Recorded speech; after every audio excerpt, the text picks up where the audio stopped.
ವಕ್ಫ್ ಕಾಯ್ದೆ ವಿರೋಧಿಸಿ ಶಾಂತಿಯುತವಾಗಿ ಮಾನವ ಸರಪಳಿಯನ್ನ ಆಯೋಜಿಸಿ ತಹಶೀಲ್ದಾರರಿಗೆ ಮನವಿ. ಇಂದು ಮಾನವಿ ನಗರದಲ್ಲಿ ಗಲ್ಫ್ ಇಸ್ಲಾಮಿಕ್ ಆರ್ಗನೈಸೇಷನ್ ಮಾನವಿ ಘಟಕ ಮತ್ತು ಜಮಾಅತೆ ಇಸ್ಲಾಂ ಹಿಂದ್ ಮಹಿಳಾ ವಿಭಾಗದ ಎಲ್ಲ ಸದಸ್ಯರು ಹಾಗೂ ಮಾನವಿ ನಗರದ ಮಹಿಳೆಯರು ಮತ್ತು ಸಹೋದರಿಯರು ಬಸವ ಸಂಘದಿಂದ ತಹಶೀಲ್ದಾರ್ ಕಚೇರಿವರೆಗೆ ಮಾನವ ಸರಪಳಿ ರಚಿಸಿ ಕೇಂದ್ರ ಸರ್ಕಾರದಿಂದ ತಿದ್ದುಪಡಿ ಮಾಡಿದ ವಕ್ಫ್ ಕಾಯ್ದೆ 2025ರ ವಿರೋಧದಲ್ಲಿ ಶಾಂತಿಯುತವಾಗಿ ಸರಪಳಿಯನ್ನು ಆಯೋಜಿಸಿ ತಹಶೀಲ್ದಾರರಿಗೆ ಮನವಿ ಪತ್ರ ನೀಡಿದರು. ಆ ಬಿಲ್ಲಿನ ವಿರುದ್ಧವಾಗಿ ಇವತ್ತು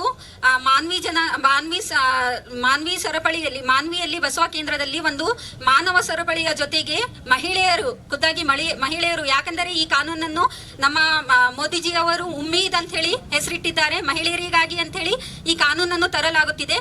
ಮಹಿಳೆಯರೇ ಇದರಿಂದ ಸಮ್ಮಿತಿ ಇಲ್ಲ. ಇದನ್ನ ವಿರೋಧಿಸಲಿಕ್ಕಾಗಿ ಸ್ವತಃ ನಾವೇ ಮಹಿಳೆಯರು ಜಮಾವಾಗಿ ಏನ್ ಹೇಳ್ತಿದ್ದೀವಿ, ನಮಗೆ ಈ ಉಮ್ಮೀದ್ ಕಾನೂನು ಬೇಕಾಗಿಲ್ಲ, ನಮಗೆ ನಮ್ಮ ವಕ್ಫ್ ಕಾನೂನೇ ನಮ್ಮ ಹಕ್ಕುಗಳನ್ನು ನೀಡುತ್ತಿದೆ, ಅದಕ್ಕೆ ಯಾವುದೇ ರೀತಿಯಾದಂತಹ ಬದಲಾವಣೆ ಬೇಕಿಲ್ಲ. 1954ರ ಏನು ಕಾನೂನು ಇದೆ ಆ ಕಾನೂನೇ ನಮಗೆ ಆಸ್ ಇಟ್ ಈಸ್ ಬೇಕಾಗಿದೆ ಅಂತ ಹೇಳಿ ನಾವು ಇಲ್ಲಿ ವಿನಂತಿಸಿಕೊಳ್ಳುತ್ತಾ ನಮ್ಮ ತಹಸೀಲ್ದಾರ್ ಅವರಿಗೆ ಮೆಮೊರಂಡಮ್ ಅನ್ನು ಒಪ್ಪಿಸಲು ಇಲ್ಲಿ ನಾವೆಲ್ಲರೂ ಜಮಾವಾಗಿದ್ದೇವೆ. ಧನ್ಯವಾದಗಳು. ಎಲ್ಲ ಸ್ತುತಿ ಸ್ತೋತ್ರಗಳೆಲ್ಲವೂ ಜಗದೊಡೆಯನು ಆ ಪರಿಪಾಲಕನಾದ ಅಲ್ಲಾಹನಿಗೆ ಮೀಸಲು. ಪ್ರಿಯ ಬಾಂಧವರೇ, ನಾವು ಇಲ್ಲಿ ಜಮಾ ಆಗಿರುವ ಪ್ರಮುಖ ಉದ್ದೇಶ ಕೇಂದ್ರ ಸರ್ಕಾರದಿಂದ ಜಾರಿಗೆ ಆದಂತಹ ಕೇಂದ್ರ ಸರ್ಕಾರದ ವತಿಯಿಂದ ನ್ಯಾಷನಲ್ ವಕ್ಫ್ ಆಕ್ಟ್ ಏನಿದೆ ಅದರ ವಿರುದ್ಧವಾಗಿ ನಾವು ಇಲ್ಲಿ ಪ್ರತಿಭಟನೆಯನ್ನು ಒಂದು ಪೀಸ್ಫುಲ್ ಪ್ರತಿಭಟನೆಯನ್ನು ಮಾಡುತ್ತಿದ್ದೇವೆ. ಇದು ಸ್ಪೆಷಲಿ ನಾವು ವುಮೆನ್ಸ್ ಲೀಡ್ ತಗೊಂಡು ಪಾರ್ಟಿಸಿಪೇಟ್ ಮಾಡುವ ಉದ್ದೇಶ ಏನೆಂದರೆ ಈ ವಕ್ಫ್ ಕೇವಲ ಇವತ್ತು ಅಥವಾ ನಿನ್ನೆಯಿಂದ ನಡೆಯುತ್ತಿರುವಂತಹ ಒಂದು ಪ್ರಮುಖ ಕಾರ್ಯವಲ್ಲ. ಇದು ಪ್ರವಾದಿ ಮೊಹಮ್ಮದ್ ಸಲ್ಲಲ್ಲಾಹು ಅಲೈಹಿ ವಸಲ್ಲಂ ಅವರ ಕಾಲದಿಂದ ನಡೆಯುತ್ತಿರುವಂತಹ ಒಂದು ಸಾಮಾಜಿಕ ಮತ್ತು ಧಾರ್ಮಿಕ ಆರ್ಥಿಕ ಪ್ರಮುಖ ಕಾರ್ಯವಾಗಿದೆ. ಇದನ್ನು ನಾವು ವಿರೋಧಿಸುವ ಇಷ್ಟು ಹೆಚ್ಚು ಜನಸಂಖ್ಯೆಯಲ್ಲಿ ಬಂದು ಇಲ್ಲಿ ಜಮಾ ಆಗಿರುವ ಪ್ರಮುಖ ಉದ್ದೇಶ, ಇದರ ವಿರುದ್ಧ ನಾವು ನಮ್ಮ ಧ್ವನಿಯನ್ನು ಎತ್ತುತ್ತಿದ್ದೇವೆ. ಇದು ಒಂದು ಕಾನೂನಾಗಿದೆ. ನಮ್ಮ ಸಂವಿಧಾನ ನಮ್ಮ ಎಲ್ಲರಿಗೆ ನಾವು ಎಲ್ಲರೂ ಒಂದರು, ನಾವೆಲ್ಲರೂ ಈಕ್ವಲ್ ಆಗಿ ನಮ್ಮ ಸಾಮಾಜಿಕ ಧಾರ್ಮಿಕ ಹಕ್ಕುಗಳನ್ನು ನಾವು ಅಪ್ಲೈ ಮಾಡ್ತಿದ್ದೇವೆ ಅಂತ ನಮ್ಮ ಸಂವಿಧಾನ ನಮಗೆ ಅವಕಾಶ ಕೊಡ್ತಿದೆ. ಆದರೆ ಈ ಕಾನೂನು ಈ ಅವಕಾಶವನ್ನು ನಮ್ಮಿಂದ ಈಸಿಲಿಯಾಗಿ ಹಿಂದೆ ತೆಕ್ಕೊಂಡ್ಬಿಡ್ತಿದೆ. ಸೊ ಅದ್ರ ಸಲುವಾಗಿ ನಾವು ಈ ಒಂದು ಕಾನೂನಿನ ವಿರುದ್ಧವಾಗಿ ನಾವೆಲ್ಲರೂ ಮಹಿಳೆಯರು, ಸ್ಪೆಷಲಿ ಯಂಗ್ ಗರ್ಲ್ಸ್ ಎಲ್ಲರೂ ಸೇರಿ ಇಡೀ ಮಾನ್ವಿ ವತಿಯಿಂದ ಇಲ್ಲಿ ನಾವು ಪ್ರತಿಭಟನೆಯನ್ನು ಇಲ್ಲಿ ಕೈಗೊಂಡಿದ್ದೇವೆ. ಈ ಕಾನೂನಿನಿಂದ ನಾವು ಎಲ್ಲರೂ ಒಗ್ಗಟ್ಟಾಗಿ ನಾವು ಯಾವುದೇ ಹೆಚ್ಚು ಕಡಿಮೆ ಇಲ್ಲದೆ ವಿರೋಧ ಮಾಡುತ್ತೇವೆ ಎಂದು ತಮ್ಮೆಲ್ಲರಲ್ಲಿ ವಿನಂತಿಸಿಕೊಳ್ಳುತ್ತೇವೆ.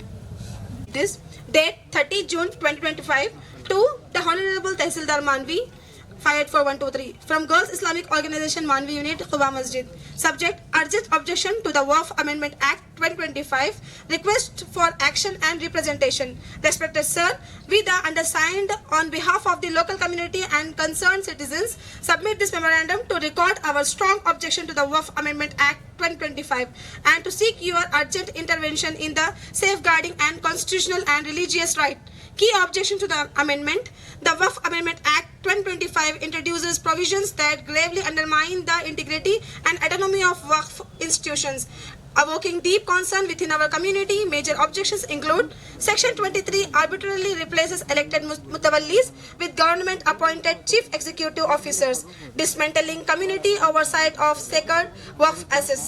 Inclusion of non-Muslim members undermines the religious autonomy of Muslim institutions and imposition not mirrored in the governance of other faith-based bodies.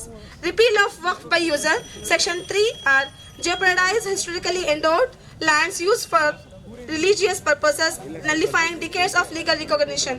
Abolition of Section 40 of the 1995 Act transfer key authority to declare Waqf properties from Waqf Board to the government, enjoying self-governance. Application of the Limitation Act 1963 allows adverse possession after 12 years, risking irreversible loss of values Waqf land.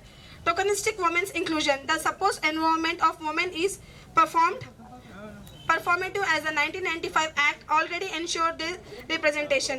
Impact on our community. Violates fundamental rights under Article 14, 25, 26, 29 of the Constitution of India. Weekends of protection for mosques, madrasas, orphanages, hospitals and other essential institutions funded by Waqf. encourages encroachment and centralization of power as dispute resolution now disproportionately favors government designed officers. We request the following: that you officially forward this memorandum to the district collector and state government, that the Honorable MLA raises this concern in the state assembly and pushes for review repeal, that no local implementation of the act be undertaken without community consultation, that taluk authorities support peaceful awareness program and legal workshops, that the district work officer initiates a review and proper registration of unrecorded work properties in the area. We remain committed to peaceful and legal means to the safeguard of our sacred trust and preserve our community's heritage. We request your active support in this cause and look forward to your acknowledgement and response. Sincerely named Aisha Khanum, Local President, Girls Islamic Organization Manvi.